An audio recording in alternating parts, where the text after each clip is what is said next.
Hi, I'm Najib. And I'm Lloyd. Today on Bloody Mary, We talk about some bad beef in Wales and Yorkshire, a letter from T S Eliot was found in the QM archives. and we ask around campus about what you think on the Pope's resignation. This is Bloody Mary.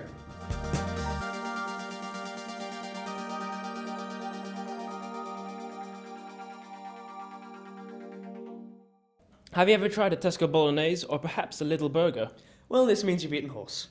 The horse meat scandal began last month when Irish authorities discovered horse meat in some burgers. Waitrose was the latest to confirm that some of its beef meatballs contain pork. Food Minister David Heath met with supermarket officials to discuss the horse meat scandal. This comes after the spotlight was thrown on the UK meat industry. From Romania, Luxembourg and France, to a slaughterhouse in West Yorkshire and a processing plant in Aberystwyth. These are the latest places to be charged with supplying horse meat and passing off as beef. Both plants deny any wrongdoing. A letter from T S Eliot was found in the Queen Mary archives, having been hidden away for over 40 years. The letter, which dates back to 1957, was discovered as part of an ongoing project to catalogue the Jacob Isaacs collection. Isaacs was a friend of the poet and lectured at Queen Mary for 8 years during the 50s and 60s. However, Eliot's reputation has somewhat been tarnished by accusations of anti-Semitism. This was brought on by a number of derogatory references in his earlier and lesser-known works. Lecturer at QM, Dr. Peter Howarth, maintains, "What's interesting about this letter is that it reinforces how Eliot's poetic ideas were being worked out with the help of a Jewish friend and fan." The QM archive is currently open to the public in a series of tours concluding on February the 18th. Just hours after Pope Benedict announced his resignation due to his age, a lightning strike hit the centre of St. Peter's Basilica. And despite many people calling the photo out as fake, others are taking it as a sign of divine intervention. Even freakier is a German calendar which predicted his resignation. It shows the Pope winning the lottery with the caption, "Tomorrow I quit." We sent rows out on campus to ask students what they thought about the Pope's resignation. In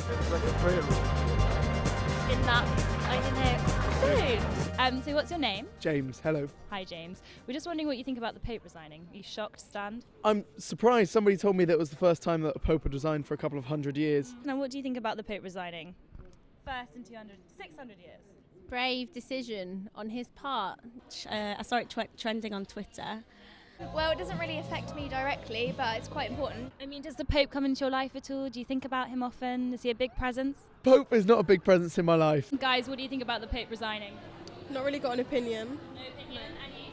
It doesn't really affect me, so I don't really care. And what do you think about the Pope resigning? Well, since I'm Italian, for us it's quite a big deal because also it's an historical event. I think that position, God sort of chooses you and you should see it out to your deathbed. Well, that's the kind of agenda, really. But I guess if he feels he can't do it, then who's to stop him? I understand why he wanted to resign. He was getting a bit old, so I feel it's people making a big deal out of it than it is. Yeah.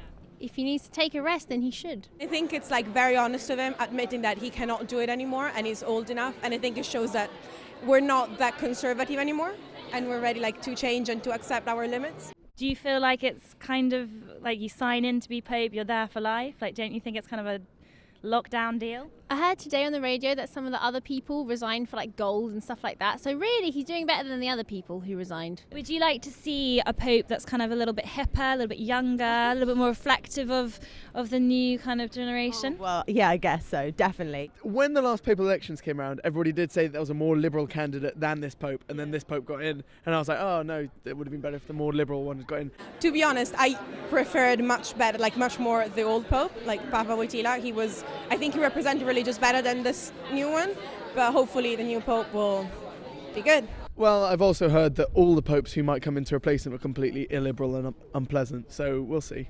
I certainly know that the bookie's favourite is going to be if he does get in, be the first black pope, and he's got some quite radical ideas. So, I mean, that'll be great. I suppose that if they bring in someone maybe a bit younger, then it could bring some reforms to the Catholic Church. The problem is that obviously times are changing all the time, but then the Catholic Church is stuck in I don't want to say backward, I don't mean that in a negative way, but it's stuck in its old ways, and I think a little bit of change would help. And what do you think about the lightning striking the Vatican? Because apparently lightning struck the Vatican in the evening after he resigned. Do you feel like that's a little bit creepy? No, I'm quite certain that I'm atheist and I don't really believe in anything like that. And do you think it was a divine intervention from God? Yes. Yeah? Scary stuff. Thanks, Kaz. That's okay. Have a nice day. God be with you. So the economy is so bad, even God's laying people off. As always, we like to hear what you're thinking, so please get in touch over Twitter at QMTV channel or contact us over Facebook. This is Bloody Mary, and we'll see you after Reading Week. Bye. Bye.